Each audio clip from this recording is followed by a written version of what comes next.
Aku Naomi, salah satu orang yang suka berpikir sebelum tidur. Semoga malam ini kita bisa tidur dengan nyaman. Hari ini mau cerita tentang amarah. Masing-masing dari kita tentu punya cara mengekspresikan amarah kita masing-masing. Kita punya kebiasaan juga untuk mengekspresikan amarah kita dengan cara-cara tertentu. Mungkin pada dasarnya intinya sama. Kita ingin didengar, kita ingin orang itu tahu kalau kita nggak suka digituin, atau kita ingin orang lain itu tahu apa yang kita rasakan. Maka jadilah kita marah. Ted Levitt pernah bilang kalau semua bentuk agresi sebenarnya adalah self-defense. Bentuk perlindungan diri kita bisa jadi dalam bentuk marah. Kita menggunakan marah untuk melindungi diri kita sendiri. Ada banyak bentuk defense yang juga mungkin kalian tahu, kayak denial, kita menolak kenyataannya. Atau kayak repress, kita menekan memori yang tidak menyenangkan itu, memori yang buat kita merasa menyakitkan buat kita, jadi kita langsung tekan dan kita buang jauh-jauh memorinya. Atau bisa dalam bentuk suppress, kita memang mengakui kalau wah aku sakit kalau diginikan, memang itulah kenyataannya, aku terima. Kita menghadapinya dengan dewasa, itu bisa juga adalah bentuk defense. Banyak macam defense yang sebenarnya kita lakukan sadar atau tidak sadar dalam kehidupan kita sehari-hari. Dan salah satunya adalah bisa jadi dalam bentuk agresi atau dalam bentuk marah. Bisa jadi kita menggunakan ini sebagai bentuk self-defense. Dan sebenarnya marah itu adalah emosi yang sangat-sangat wajar untuk orang-orang rasakan. Buat kalian yang mungkin sering merasa kecewa ketika kalian marah, aduh kenapa aku tadi marah kayak gitu. Atau buat kalian yang ngerasa sedih karena kalian jarang sekali berhasil mengekspresikan kemarahan kalian, cenderung hanya pasif aja, ya udah terserah orang mau kayak apa. Ya, sebenarnya marah adalah emosi yang wajar dirasakan oleh setiap manusia. Misalnya ada anak kecil yang dilecehkan, wajarlah kan kita ngerasa marah, ya kan? Ada banyak hal di dunia ini yang sangat wajar untuk kita merasa marah, kita merasa kesal. Terus kemudian pertanyaannya adalah, kadang-kadang nih, pernah gak sih kalian ngerasa habis kalian marah, kalian nyesel, kenapa aku marahnya kayak gitu ya? Atau setelah kalian marah, kalian jadi menyesal kenapa kalian dalam tanda kutip merusak relasi dengan orang yang bersangkutan. Atau setelah kalian marah, kalian ngerasa menyesal kenapa penyebab amarahku menjadi begitu tidak relevan sebenarnya, kayak gitu. Rasa menyesal gara-gara terlalu meletup-letup. Atau di sisi lain mungkin kalian ada juga yang merasa marah dan menyesal kenapa kalian gak bilang ketika kalian marah. Aku juga baru menyadari kalau sebenarnya marah itu bisa mengarah kepada begitu banyak hal. Dari penyesalan, kehilangan waktu, kehilangan orang terdekat, kehilangan kepercayaan, kehilangan nilai, kehilangan rasa hormat. Banyak itu. Jadi hari ini tuh aku belajar tentang marah. Dan aku mau share juga ke teman-teman yang dengar ini, supaya setidaknya sebelum tidur kita punya pemahaman baru tentang marah. Nah, setiap kali kita marah, kita perlu sekali menyadari tentang apa ya yang menjadi trigger dari kemarahanku. Itu yang paling pertama kita harus sama-sama tahu dulu. Karena dengan kita tahu trigger, kita bisa jadi lebih aware sama apa-apa yang kemungkinan besar akan buat kita marah. Bayang gak?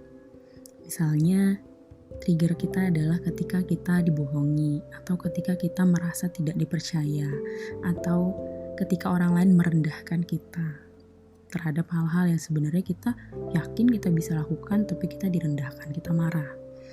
Atau triggernya adalah isu-isu tentang penerimaan. Kita marah karena merasa ditolak, yang kayak gitu tuh. Coba kita bisa sama-sama pikir dulu sebenarnya apa sih yang jadi trigger kemarahanku. Aku ngerti sih, mungkin ketika kita marah, suasananya memang sedang sangat bikin kita pengen marah gitu, dan sulit untuk menarik napas, mundur sebentar untuk berpikir gitu, ya kan? Seringkali kan suasananya seperti itu, kayak kita memang udah keburu emosi, udah keburu diubun-ubun gitu ya, jadi kayak pengen langsung diungkapkan apa yang sebenarnya dirasa. Ya, I think it's a process. Kita sama-sama bisa berproses lah.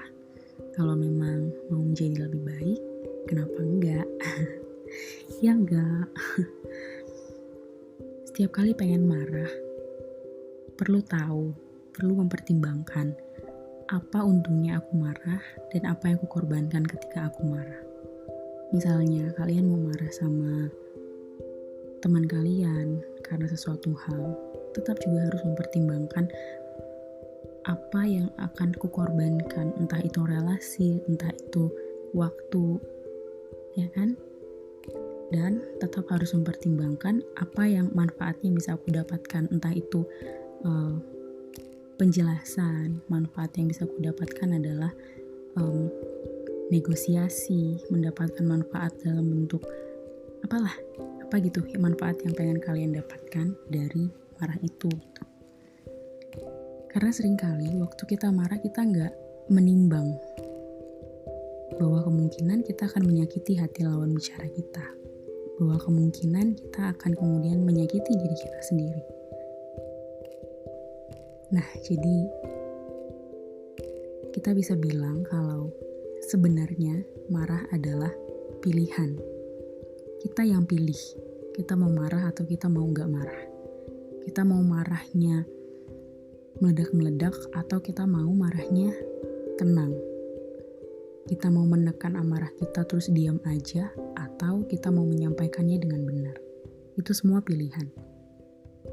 Itu semua pilihan. Kalau kita kerap kali marah karena hal-hal tertentu dan terus berulang, itu lagi yang buat kita marah sampai kita bingung, kenapa sih nih orang-orang gak pernah ngerti apa ya perasaan aku? Itu kembali lagi sih harus ditanya ke diri sendiri, sebenarnya apa yang menjadi trigger kita? Apakah pengakuan? Apakah merasa tidak berdaya? Apakah merasa apa gitu yang buat kita marah? Kita harus se-aware-nya sama trigger kita.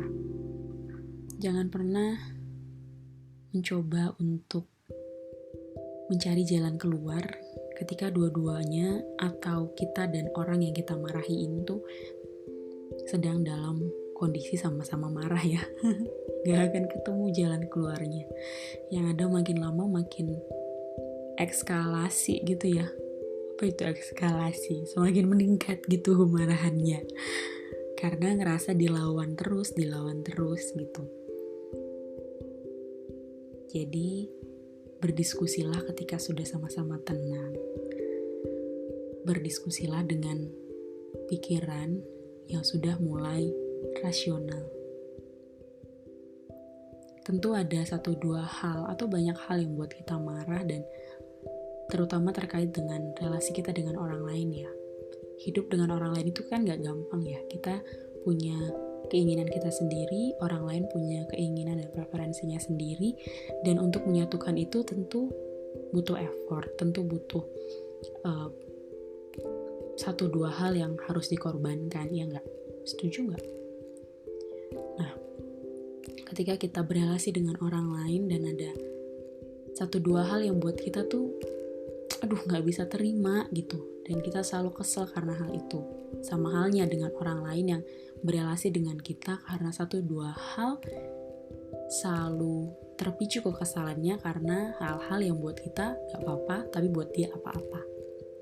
Maka dalam berelasi, tentu kita perlu membicarakan tentang batasan juga, kembali lagi dengan batasan.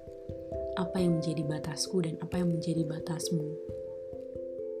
Itu dinegosiasikan dan itu dicari jalan keluarnya. Supaya setiap hari tidak kerap kali menyakiti satu sama lain. Karena ada yang memasuki ruang lingkup batasan kita terlalu sering. Ada orang yang melampaui batas kita, batas personal kita terlalu sering. Atau karena kerap kali kita memasuki batas personal orang lain terlalu sering. Itu yang lama-kelamaan akan juga memicu konflik dalam relasi kita dengan orang lain. Berbicara marah mungkin seringkali mengarah kepada bagaimana manage-nya, bagaimana cara mengatur amarah kita. Kupikir ya yang paling penting adalah yang tadi. Tahu apa triggernya, tahu apa cost dan benefitnya, dan bisa secara rasional dengan kepala yang sudah tidak panas ini memikirkan dan mengkomunikasikannya dengan orang lain. Buat kalian yang begitu susahnya mengekspresikan kemarahan kalian seperti aku, yang begitu susahnya mengatakan apa yang sebenarnya kalian rasa kepada orang lain, kita harus sama-sama belajar untuk respect diri kita dan respect orang lain. Waktu kita nggak ngomong dan dalam hati kita menuntut orang lain mengerti, sebenarnya kita sedang sangat tidak menghargai diri kita dan orang lain. Gimana caranya orang lain ngerti? Waktu kita aja nggak ngomong gitu. Dan berhentilah terlalu menyalahkan diri kalian terlalu banyak. Kalian layak kok mendapatkan nilai. Kalian layak dianggap bernilai oleh orang lain. Waktu kalian merasa tidak dihormati, waktu value kalian sudah di-cross sama orang lain, kalian berhak untuk bilang, aku merasa tidak nyaman. Kalian berhak untuk bilang apa yang kalian rasa. Tetap dengan usaha untuk menyampaikannya dengan benar, agar tidak ada hati yang sakit, tapi ada pikiran yang kemudian bisa sama-sama terbuka. Tetap dengan kata-kata yang kemudian tenang dan efektif, jelas dan efektif, supaya apa yang disampaikan tidak kemudian memicu salah paham, tapi bisa sampai kepada satu pemahaman yang sama-sama membangun. Jauhilah amarah, karena kadang-kadang kita nggak tahu waktu kita marah, kita sedang menerkam orang lain tanpa kita sadari. Jauhi amarah yang tidak tepat. Karena kadang-kadang, waktu kita marah, sadarilah kalau kita nggak selalu harus menang setiap kali. Sadarilah kalau pada akhirnya yang kita cari adalah solusi, bukan kemenangan. Sadarilah kalau relasi yang kalian punya, dengan siapapun itu, lebih berharga daripada egonya kita. Marahlah dengan sadar dan tepat, supaya gak ada yang jadi akar pahit untuk satu sama lain. Itu aja cerita malam ini. Semoga malam ini kita bisa tidur dengan nyaman. Selamat tidur.